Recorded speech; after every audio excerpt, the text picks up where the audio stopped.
Graças e paz, irmãos. Amém? Você é feliz em Cristo por fazer parte dessa comunidade de fé? Amém? Você é. Eu fico louvando ao Senhor sempre, irmãos, quando vejo tantos dons que o Senhor tem dado à sua igreja, poder ver os irmãos exercitando esses dons ao Senhor. Portanto, louvado seja o nome do Senhor.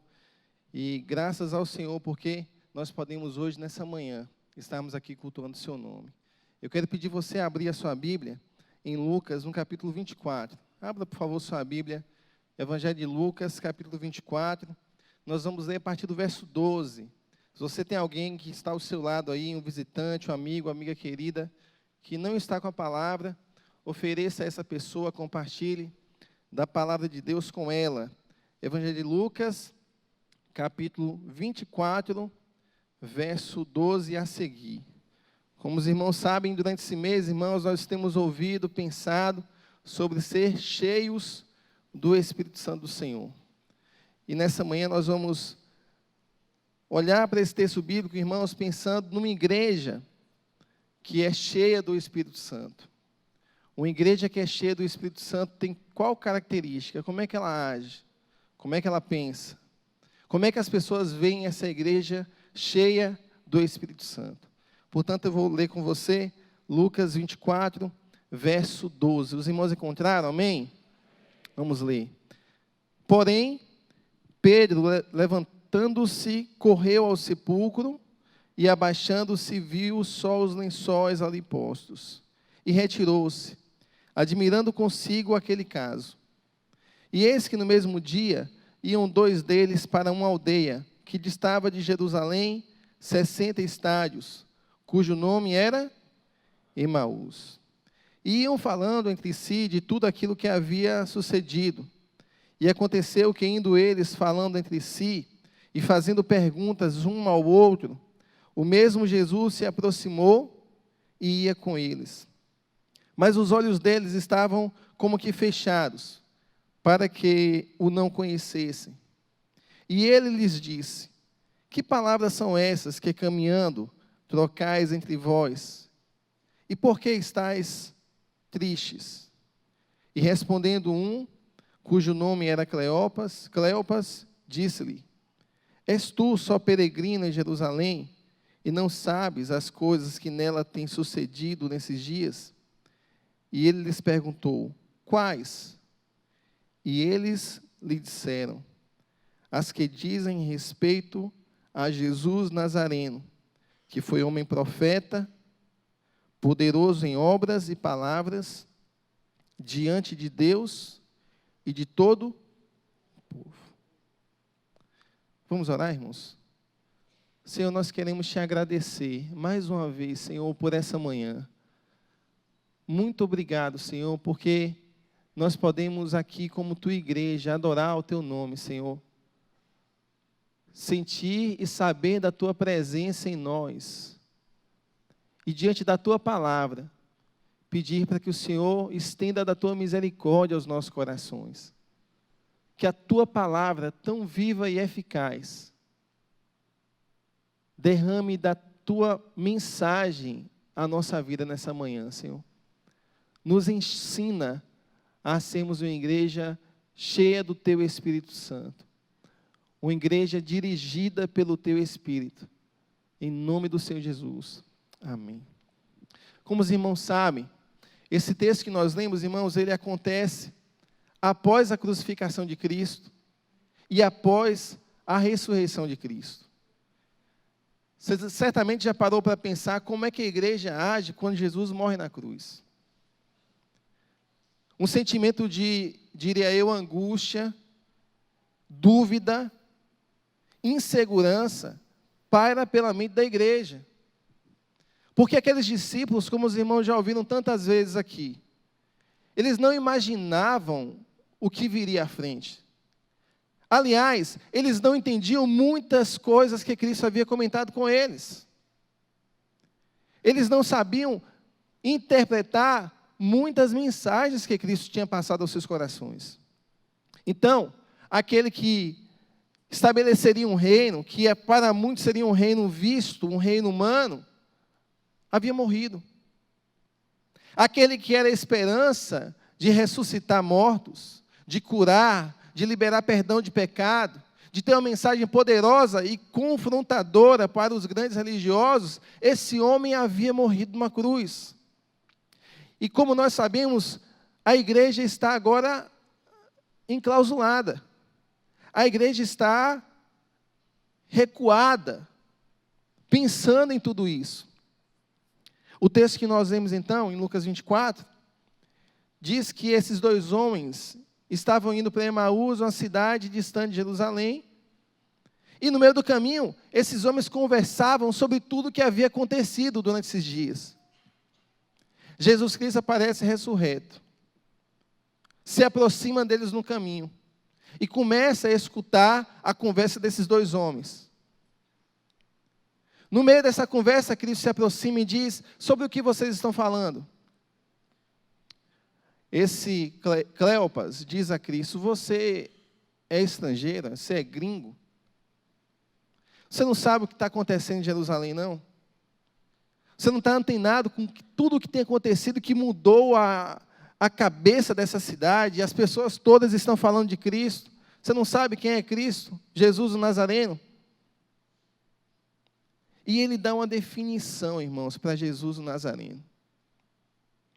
Ele diz: um homem profeta, poderoso em palavras e ações, obras. Diante de quem? De Deus e de todos os homens. Talvez você diga para mim: pastor, o que isso tem a ver com ser cheio do Espírito Santo? O que isso tem a ver com a igreja que tem características de uma igreja cheia do Espírito Santo? Nós temos falado sobre o Espírito Santo e o Senhor agora está apresentando para a gente uma passagem da ressurreição de Cristo em que o homem define quem é Cristo. Eu quero convidar você a ler em voz alta esse versículo 19, irmãos. Essa parte em que os homens definem quem Cristo é. Eu sei que nós temos versões diferentes aqui, mas eu queria arriscar com os irmãos a leitura desse texto. Vamos observar a definição que esses homens dão a Cristo.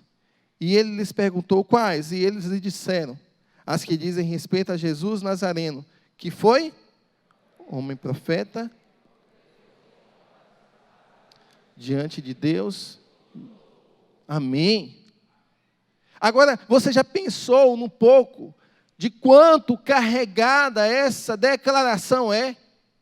De quão poderosa essa declaração é para um coração que olha para Cristo? Será que em algum momento na sua vida você definiu Jesus assim?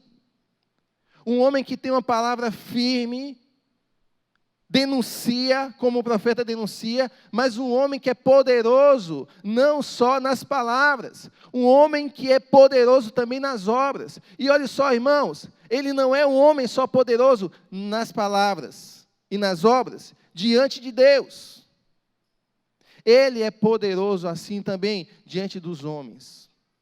E eu começo a pensar, irmãos, em como isso pode nos ensinar a sermos uma igreja cheia do Espírito Santo. Porque esses homens que andavam nesse caminho de Emaús, eles abriram o seu coração para um desconhecido. Eles não sabiam que era Cristo. E abrindo o coração para um desconhecido, eles dizem quem é Jesus para eles. É uma declaração emocionante, irmãos, porque expressa o quão maravilhoso foi o ministério de Jesus Cristo. Ele foi um profeta, ele foi poderoso em ações, ele foi poderoso em palavras, na sua comunhão com Deus e no seu relacionamento com o povo. Quando eu olho para esse texto, irmãos, fica evidente o quanto o ministério e a vida de Jesus Cristo marcou a vida desses dois homens. Quando nós olhamos para esse texto, a gente pode pensar o quanto a vida de Cristo foi marcante para a vida não só daqueles homens, mas das pessoas que viram tudo isso acontecer. Dizem que os apóstolos ou foram loucos, ou tinham muita consciência de quem serviam. Se você observar o fim da vida deles, você vai perceber o quanto de fé havia no coração desses homens que identificavam assim a Jesus Cristo. A experiência deles com Jesus Cristo os lançou adiante. Foi algo marcante nas suas vidas.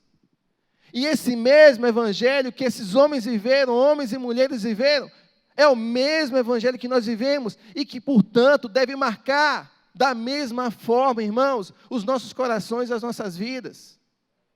Essa mesma expressão deve brotar em nosso coração. Nós lemos o evangelho de Lucas, não foi, irmãos? Olha como as pessoas olhavam para Jesus Cristo e como Lucas descreveu o olhar das pessoas para Jesus Cristo. Eu vou ler para você nessa mensagem, irmãos, alguns versículos. Você pode ter liberdade de folhear, ou você pode ter liberdade de ouvir e ir anotando aí. Durante essa mensagem vou ter alguns versículos, mas eu quero ler para vocês o que Lucas descreve sobre como as pessoas veem Jesus Cristo. Lucas 7, verso 16 diz o seguinte: todos ficaram cheios de temor e louvavam a Deus. E eles diziam: um grande profeta se levantou entre nós, diziam eles. Lucas 8, verso 25 diz: amedrontados e admirados, eles perguntaram uns aos outros. Olha o que eles falam sobre Jesus. Quem é este que até aos ventos e às águas dá ordens, e eles lhe obedecem? Lucas 13, verso 17, na parte B, diz: o povo se alegrava com todas as maravilhas que ele estava fazendo. Olha como Jesus Cristo é visto por essas pessoas, por esses homens e mulheres. Lucas 18, verso 43 diz: e imediatamente ele recuperou a visão, e Jesus seguiu, glorificando a Deus. Quando todo o povo viu isso, deu louvores a Deus. Espanto, maravilha, encantamento, impacto com a vida de Jesus Cristo na vida deles. Vou ler mais. Lucas 20, verso 26. E não conseguiram apanhá-lo em nenhuma palavra diante do povo.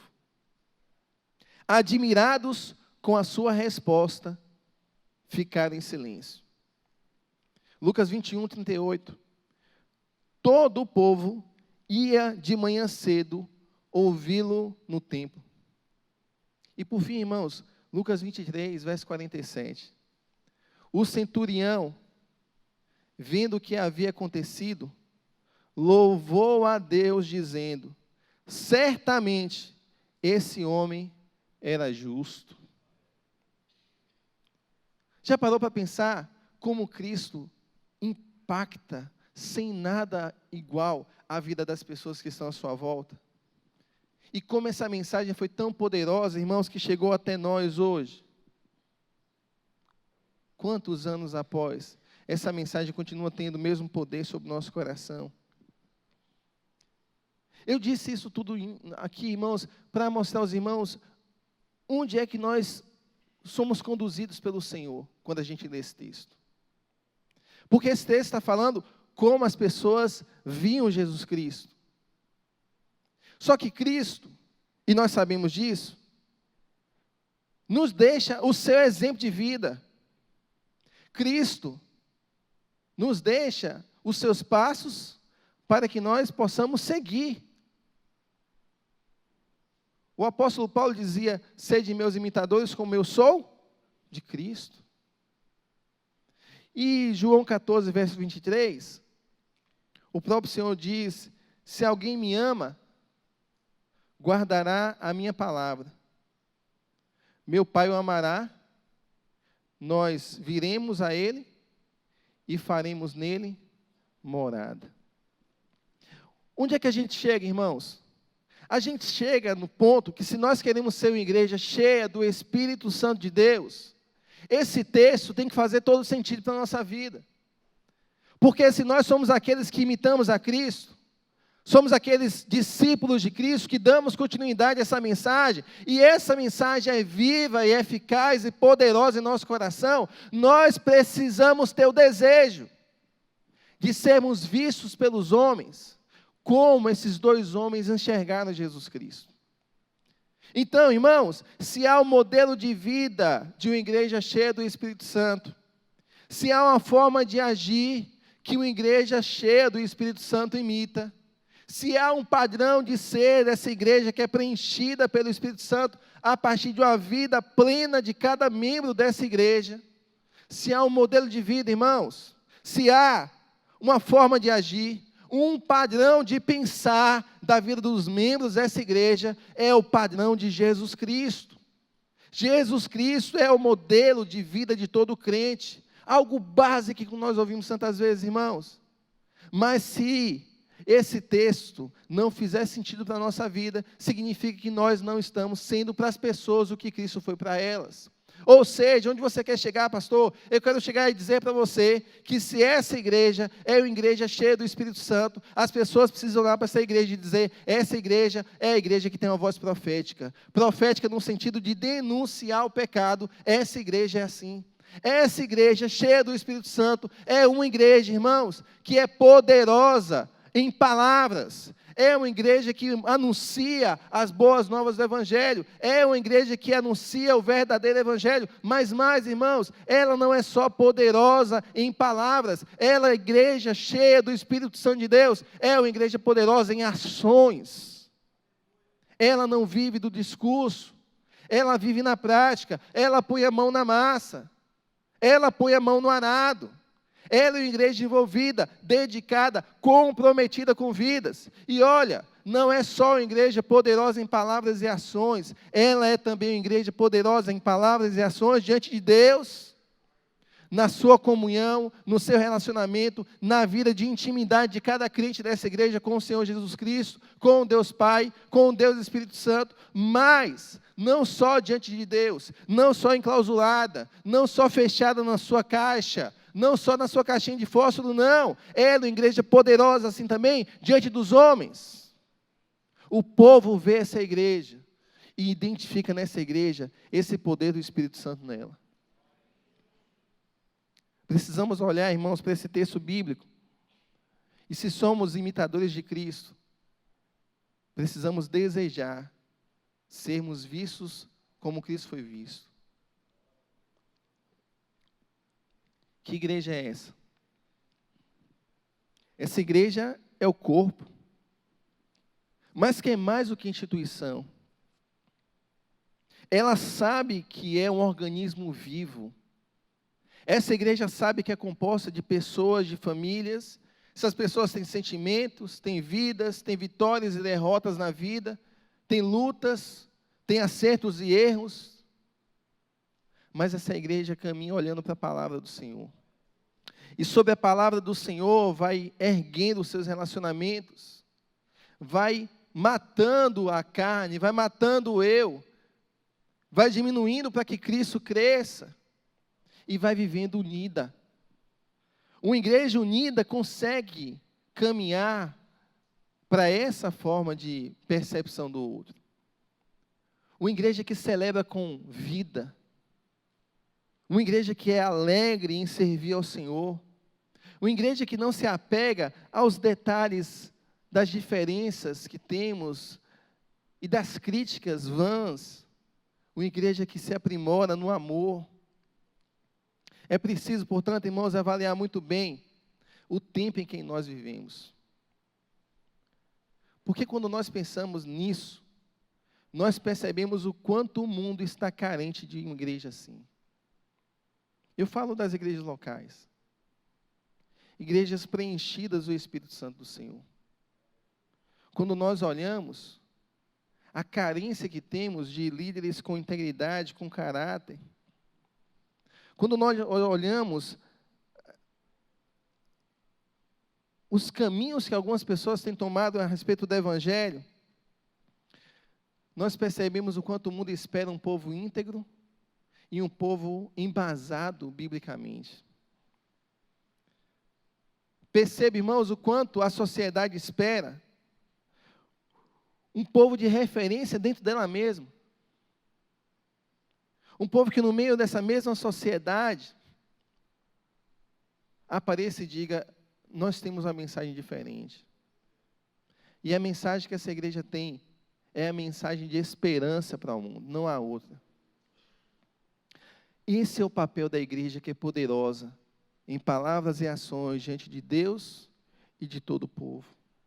Porque essa igreja, irmãos, poderosa assim, no Espírito Santo de Deus, se torna uma igreja relevante onde ela está. Se essa igreja não for assim, cheia do Espírito, e que por consequência de ser cheia do Espírito, apresente essas características, essa igreja não vai ter relevância onde ela estiver. E se nós temos relevância, precisamos agradecer a ação do Espírito Santo no nosso meio. Se nós não temos relevância, nós precisamos olhar para o nosso coração e perceber o quanto precisamos buscar a direção, a submissão do Espírito Santo em nossa vida. 1 Pedro 2,9 diz: mas vós sois a geração eleita, o sacerdócio real, a nação santa, o povo adquirido, para que anuncieis a virtude daqueles que vos chamou das trevas, para a sua maravilhosa luz. E eu avanço, irmãos, essa mensagem, dizendo aos irmãos que uma outra característica de uma igreja poderosa em palavras e ações é essa igreja que deseja ser submissa ao Espírito em todo o tempo. O Espírito Santo, irmãos, para nós cristãos, é aquele que nasce com a nossa vida em Cristo. João 3, verso 5 nos ensina isso. Portanto, o Espírito Santo é tão essencial na vida do crente, que o apóstolo Paulo diz em Romanos 8, verso 9, se quiser anotando pode ir, Romanos 8, verso 9 diz: se alguém não tem o Espírito de Cristo, não pertence a Cristo. O Espírito Santo, irmãos, portanto, é aquele que nos guia. Sem a submissão ao Espírito Santo, eu e você estamos sem guia. Estamos perdidos. Sem direção, entende?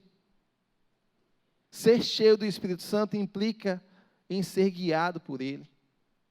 Nós, irmãos, somos aqueles que temos o Espírito Santo que nos exorta, que mostra a nós o nosso erro, que nos convence do pecado, da justiça e do juízo. Nós somos aqueles que temos o Espírito Santo que nos consola, que nos ensina, que atua em nós. E por isso temos a graça de sermos conduzidos por Ele. E por meio dEle vivemos esse poder do Senhor. Atos 1, verso 8. Lucas escreve o que Cristo disse: mas receberão poder quando o Espírito Santo descer sobre vocês. E serão minhas testemunhas em Jerusalém, em toda a Judeia e Samaria, e até os confins da terra. Portanto, irmãos, esse obedecer, ser submisso ao Espírito Santo do Senhor, é em toda a nossa vida, porque sem Ele, não somos de Cristo. Esse ser submisso ao Espírito Santo do Senhor não está restrito ao nosso momento de culto. Não está restrito, irmãos, às nossas formalidades, aos nossos eventos, aos nossos ajuntamentos. Cristo e o Espírito Santo do Senhor não está restrito aos nossos eventos, porque a presença dEle não é eventual em nosso coração. Ela precisa ser preenchida. Nós precisamos ser preenchidos do Espírito. Isso é algo para ser vivido dia a dia. Dia a dia na vida do crente. Quando nós conversamos, nas ruas, nas casas, como nós enxergamos as coisas, andando, vivendo como Jesus viveu. Essa, portanto, será a consequência da presença do Espírito em nossa vida. Nossa vida, irmãos, acontece no Espírito Santo. A vida cristã acontece no Espírito Santo. E eu quero dizer para você, e aproximando desse texto de Lucas que nós lemos, que ainda que o texto de Atos seja conhecido como Atos dos Apóstolos, ou alguns digam Atos do Espírito Santo do Senhor. O livro de Atos nos ensina que o Espírito Santo é aquele que vem guiar a vida da igreja. Quando a gente lê o livro de Atos, a gente percebe isso. O Espírito Santo é aquele que vem dar norte à igreja. E o termo consolador é uma junção de duas palavras no grego. Parácletos. A primeira palavra, esse para, quer dizer estar ao lado de. E esse kletos quer dizer chamar. Ou seja, quem é o Consolador? O Consolador é aquele que é chamado para estar ao lado da igreja. Por isso ele nos consola. O Espírito Santo é chamado para estar ao lado da igreja do Cristo. Mas ele não foi chamado apenas, irmãos, para vivenciar ou para observar ou somente para acompanhar a igreja. O livro de Atos, apesar de toda a ação do Espírito Santo, toda a ação do Espírito Santo indica para a figura de Jesus Cristo. Portanto, o Consolador veio nos chamar, nos orientar a buscarmos a centralidade de Jesus Cristo em nossa vida. Todas as vezes que o Espírito Santo age, portanto, em nosso coração, o Espírito Santo está nos convidando, está nos chamando a colocar Cristo no centro em nossa vida. E eu digo isso porque isso reforça a ideia de sermos aqueles que imitam o Senhor Jesus Cristo, que assim como no livro de Lucas, capítulo 24, que nós lemos, fala de como as pessoas enxergaram a Cristo e como a sua igreja deve também ser enxergada. Portanto, irmãos, uma igreja cheia do Espírito é uma igreja submissa ao Espírito Santo. Amém, irmãos? Uma igreja cheia do Espírito Santo, uma igreja poderosa em ações e em palavras, também é uma igreja que denuncia o pecado. E se nós somos cheios do Espírito Santo, o pecado vai ser algo repudiado em nosso meio, condenado em nosso meio. E veja que o foco não está em apenas um ponto. Seguir a Cristo não é apenas me comprometer com a minha relação com Deus. Seguir a Cristo é me comprometer com a minha relação com o outro. Porque Cristo foi um homem poderoso em ações e em palavras, diante de quem, irmãos? De Deus e dos homens. Ou seja, eu preciso avaliar a minha vida, a minha relação com o outro, e perceber se também nesse meu relacionamento não há algo pecaminoso. Porque diante dos homens também sou olhado. Na minha relação com as pessoas também sou observado. Na minha relação com as pessoas também nutro ou não essa minha relação com o Espírito Santo. Ou seja, se eu sou alguém cheio do Espírito e, portanto, denuncio o pecado, eu não faço somente diante de Deus. Eu denuncio o pecado também diante dos homens. E essa pregação tem que ser uma pregação explícita, que fala sobre o erro do homem, que fala sobre sua condenação, que fala sobre céu, que fala sobre inferno, que fala, irmão, sobre carência do Senhor, e que fala sobre a graça do Senhor, que fala, irmão, sobre a perdição, mas também sobre a justificação a partir do sangue de Cristo. Eu, portanto, reconheço os meus pecados na minha intimidade com Deus, mas também tenho a coragem de reconhecer quem sou diante do outro. Ser cheio do Espírito é isso. É não mascarar também, irmãos. É não omitir. Isso é sério porque nós não podemos viver o reino de Deus pelo discurso com o outro. Tem que ser na vida. Tentar viver o reino de Deus, tentar passar a imagem de que é cheio do Espírito Santo do Senhor a partir das máscaras, dos esconderijos que temos, de camuflar nossa vida, é um caminho tão fácil quanto tão seco é e vazio de Deus. E, infelizmente, irmãos, muitos líderes têm caminhado assim, muitos crentes têm caminhado assim. flertando com o pecado, e entendendo que é possível ser preenchido do Espírito que é santo, no meio daquilo que não é santo, no meio daquilo que não é separado pelo Senhor. Olha, irmãos, se nós não denunciarmos o pecado, nós vamos ser uma grande organização, mas não um povo santo. Já parou para pensar nisso? Se nós não denunciarmos o pecado, nós poderemos ser, irmãos, um grande ajuntamento, mas não uma verdadeira reunião de adoração ao Senhor, se o pecado não for denunciado. Porque essa é a mensagem do Evangelho. Arrependei-vos. Se o pecado não for denunciado, irmãos, nós teremos vários locais para viajar, várias viagens chamadas missionárias. Nós teremos várias extensões na cidade de Salvador. Nós teremos, irmãos, vários ministérios na vida da igreja, várias congregações fora de Salvador, na Bahia, em tantos locais que o Senhor nos enviar. Se nós não denunciarmos o pecado, nós teremos toda essa viagem para fazer.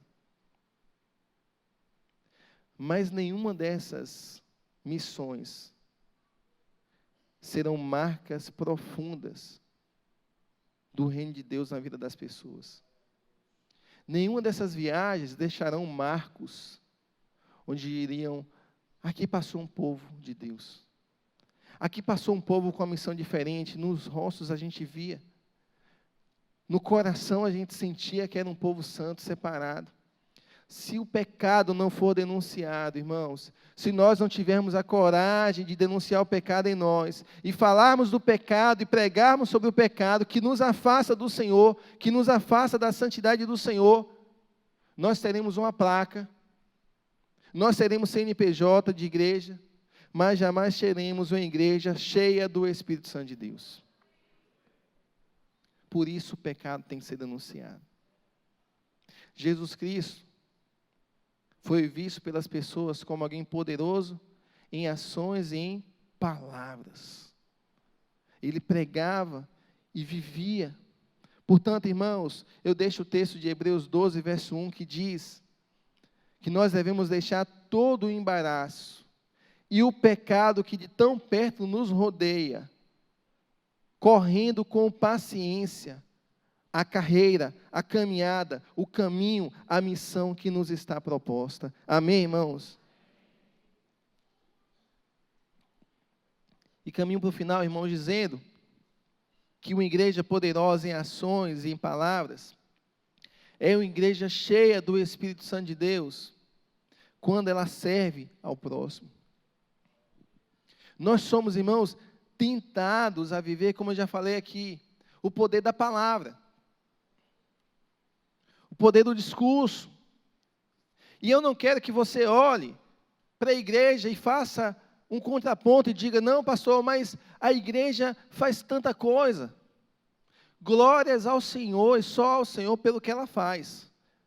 Mas digo aos irmãos que temos feito muito pouco diante dos instrumentos que Deus tem nos dado, irmãos.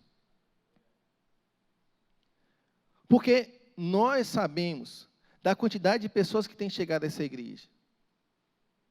Mas nós não sabemos a quantidade total de pessoas que têm servido nessa igreja, você entende? Gente que chega na igreja e que começa a olhar, mas a igreja podia ser diferente, podia ser assim, ninguém me convidou. Ninguém me procurou. Ninguém fez isso, ninguém fez aquilo, ninguém. Coitado de ninguém, irmãos, coitado de ninguém. Ninguém está sofrendo demais. Por quê? Porque eu não faço nada. E a culpa é de ninguém. Eu não me ofereço, eu não me dedico, eu me acomodo. E eu quero dizer para você essa palavra assim. Tem muita gente que se acomoda na sua vida cristã, que justifica o seu momento de hoje com frustrações passadas, que nada tem a ver com o que Deus pode fazer na sua vida, irmãos, a partir da vida preenchida do Espírito Santo. Tem nada a ver. O que aconteceu no seu passado pode ser totalmente novo, mas eu e você precisamos dizer: Senhor, eu estou aqui para ser usado. Eu estou aqui para servir. Eu estou aqui para ser preenchido do Teu Espírito Santo. E o Senhor me levar onde o Senhor quiser. Porque assim é quem vive pelo Espírito. Tem gente, irmãos, que está acomodado no banco da igreja. Que culpa os outros. Dificuldades que passou. O seu compromisso, irmão, não é com o outro. O seu compromisso de servir. O seu propósito de servir é com o Senhor Jesus Cristo, é com Deus. Foi Ele que salvou você. Foi Ele que, por meio do seu sangue na cruz, te fez igreja. É o seu compromisso com Ele. Então, igreja e membros cheios do Espírito Santo, portanto, que são a igreja, são aqueles que estão dispostos a servir ao outro. Por isso, essa igreja é poderosa em palavras, mas é poderosa em ação, em misericórdia, em serviço cristão. Quando nós servimos, irmãos, o presente e o futuro da igreja está em jogo. E eu me lembro, irmão, eu já contei essa história aqui, mas vou contar de novo, não tem nada não, né? Vou contar de novo. Certa vez eu estava numa aldeia próxima de Massacará, Quiriri. E a gente visitava essa aldeia lá sempre. Fazia evangelismo, levava os irmãos para ir lá, porque só entrava com eles, né? Na aldeia tinha um cacique, até hoje tem, o senhorzinho baixinho, chamado Cacique Lázaro. Repentista, conta um bocado de poema, irmão. Acaba sábio retado. Seu Lázaro tinha uma esposa chamada Dona Helena. Eles eram cabeça daquela aldeia. Lá é tudo igualzinho, você vê mesmo assim. Você imagina aquele índio, sabe, moreninho, cabelinho liso. Não queria nem cabelo nas pernas, porque não mistura, lá é apuradinho. Se um branco casar com um índio, o índio sai. O índio não fica lá dentro. Porque eles entendem que precisam manter a tradição deles, a etnia deles, como eles chamam, pura. Certa vez eu cheguei lá cedo, a gente saiu de Massacará, fui para lá fazer evangelismo, começar o dia com eles. Eu achei Dona Helena varrendo a praça. Aquela vassoura, é piaçava, né, irmãos? Eu chamava sapiava, mas é piaçava, eu aprendi. Piaçava, varrendo a praça. E varrendo a praça, irmãos, eu vi algumas outras mulheres chegando. E eu comecei a observar aquela cena, eu fiquei pensando no meu coração maldoso, e dizia: Dona Helena é mulher do cacique. Como nesses locais pequenos tem muita política, Dona Helena conseguiu um emprego na prefeitura para limpar a praça. Olha que cabeça, né, irmãos? Limpar a praça. E como ela está velhinha, o que ela fez? Ela dividiu o salário dela com as outras mulheres da aldeia. Sem brincadeira, irmão, pensei isso. Que é muito comum lá, isso. E eles começaram a varrer. Eu disse: Dona Helena, como é que está aí trabalhando? Estou trabalhando. E paga direitinho a prefeitura? Não estou entendendo, não. Como é, pastor? Não, porque estou vendo que a senhora está limpando aqui, lá em Massacará atrás é uma bagunça, aqui é outra prefeitura, como é que é? Não, pastor, lá na prefeitura não paga a gente aqui, não. Eu falei: não paga? Ou aí a senhora não está dividindo? Eu estou dizendo que eu falei isso, irmãos, olha que mico do ano. A senhora não divide, não? Não. Ué, como é que a senhora faz? A senhora sai aqui cedo e vai lá, vai varrer e avisa as mulheres? Ela me soltou essa frase que eu não esqueço até hoje, irmãos. Ela disse: aqui a gente não precisa chamar. Todo mundo sabe que precisa fazer. Aqui a gente não precisa chamar. Todo mundo sabe que precisa varrer. O que eu fiz, irmão? Baixei a cabeça e tchau, dona Helena. Porque até hoje ela me ensina, irmãos.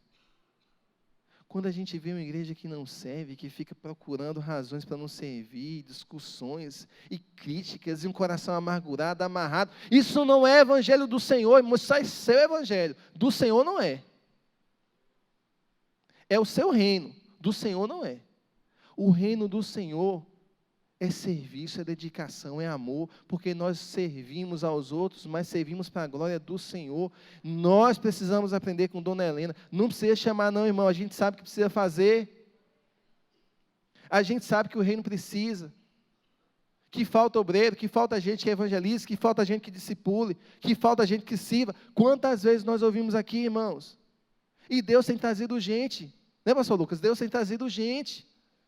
Deus tem derramado a graça dele na vida dessa igreja. Nós, pastores, quantas vezes falamos aqui, não há razão para explicar o que essa igreja vive, irmãos. A gente conversava com o pastor Abraão na quinta-feira agora, teve uma sessão, 126 pessoas chegaram na IBAN só na quinta-feira passada. É uma igreja dentro de outra que está chegando numa quinta-feira. Agora, por que você está falando isso, pastor? Eu não estou falando de número não, irmão. Eu estou citando um número para a gente entender a responsabilidade que a gente tem. Como é que chega a 126 pessoas e a gente é capaz de ouvir uma mensagem e falar, precisa servir, precisa acompanhar esse povo, precisa dedicar, e a gente fala, não é comigo não, porque ninguém me chamou. Receba essa palavra de Deus no seu coração, irmão. Com muita humildade eu digo isso. Uma igreja cheia do Espírito Santo serve.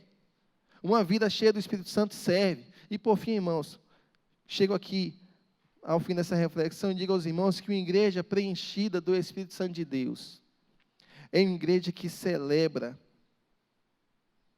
de forma viva, sincera e centralizada em Cristo. E louvado seja o Senhor quando nós buscamos isso, irmãos. Uma igreja que tem buscado fazer de Cristo o seu centro, que faz de Cristo o seu centro. Uma igreja que a palavra de Deus acaba sendo o centro na celebração dela. Onde a celebração, a comunhão, a gratidão. Onde a celebração, a evangelização. Onde a celebração, a adoração, rendição. E eu começo a pensar em todo esse agir do Espírito Santo de Deus na vida da igreja. E pensa, irmãos, que não pode ser outra coisa senão Ele mesmo. Para pensar, se nós temos uma igreja que... Eu não estou dizendo que a gente não tem que... Observe, estou apontando uma área só. Uma coisa é uma coisa, outra coisa é outra coisa, viu? Eu estou falando do agir do Senhor. A gente tem muita coisa a crescer. Mas olha para o culto nosso, irmãos. Uma coisa bem íntima aqui, bem de casa. Olha para o culto da gente. O culto nosso tem algo espalhafatoso. O culto nosso tem surpresas todos os dias. O culto nosso sai fumaça do fundo, da frente, do lado, pipoca, sai. Não tem nada disso. Eu diria para você que talvez você até saiba o que vai acontecer no culto. Em termos de ordem. O que faz diferença nesse culto, irmãos? A presença do Espírito Santo de Deus. E é por isso que acontece o que acontece. Igreja do Senhor Jesus Cristo, presta atenção, igreja. Nós precisamos buscar continuadamente sermos cheios do Espírito Santo de Deus. Nós precisamos ser obedientes ao que Deus tem feito no nosso meio. Lembra da ilustração que nosso pastor tem sempre colocado? Não tire a peneira do rio. Deixe a peneira lá imersa, preenchida, busque. Porque assim Deus vai continuar usando a cada um de nós, onde Ele nos colocar. Amém, irmãos? Feche seus olhos, vamos orar ao Senhor. Ó Senhor, nós queremos te agradecer, porque nós só temos esperança no Senhor. Nosso coração está no Senhor, Deus. E nós queremos reconhecer o quanto o Senhor tem nos amado, o quanto o Senhor tem cuidado de nós, o quanto viver a igreja do Senhor tem algo que tem nutrido o nosso coração, a nossa alma. E diante da Tua palavra, Senhor, diante do que nós ouvimos aqui nessa manhã, diante do que o Senhor falou no nosso coração, Deus, nos ajuda com o Teu Espírito, nos exorta, nos consola, nos orienta, nos guia a sermos vistos como Cristo foi visto, Senhor. a sermos imitadores do nosso Senhor Jesus Cristo. E se Cristo Jesus foi visto como um homem profeta, que tinha uma palavra de denúncia do pecado, que tinha uma palavra amorosa, mas ao mesmo tempo verdadeira e profunda, que essa igreja tenha essa palavra, Senhor. Oh Deus, em nome do Senhor Jesus, eu clamo por cada membro, por cada congregado nessa igreja, por cada pessoa que tem visitado essa igreja, que tem buscado a presença do Senhor. Deus, que essas pessoas, que nós possamos ser vistos como um povo poderoso na palavra, na ação, diante do Senhor e diante de todos os homens, Senhor. Lança essa igreja, Deus, adiante. Dá corações quebrantados a cada um de nós. Quebranta o nosso coração, Senhor. Nos ajuda, Senhor, a denunciarmos o pecado em nós, que nos atrapalha, que nos embaraça, como aqui lemos, que nos afasta do Senhor e do Teu propósito em nossa vida. Senhor, que nós possamos dizer não, em nome do Senhor Jesus Cristo, a todo engano do pecado, que não nos faz servir, que não nos faz adorar em espírito e em verdade, que não nos faz, Deus, temos o compromisso com o Senhor e de obediência e submissão. Mas que o Senhor, Pai, pela Tua misericórdia, Senhor, pela Tua graça, Senhor, continue a nos usar como Teu povo. Continue, Deus, a derramar dos Teus dons sobre a vida da Tua igreja. E que nós tenhamos, Deus, o compromisso de exercitar esses dons em serviço ao Teu povo e ao mundo que carece da Tua mensagem. Nos ajuda a aprender com Dona Helena, que ninguém precisa nos chamar, que essa não é a razão principal, porque no nosso coração, o Teu Espírito Santo já nos diz o que é necessário fazer, Senhor. Em nome do Senhor Jesus nós oramos, Pai, agradecidos, louvado seja o Senhor. Amém, irmãos. Estamos dispensados para as nossas classes. Deus os abençoe.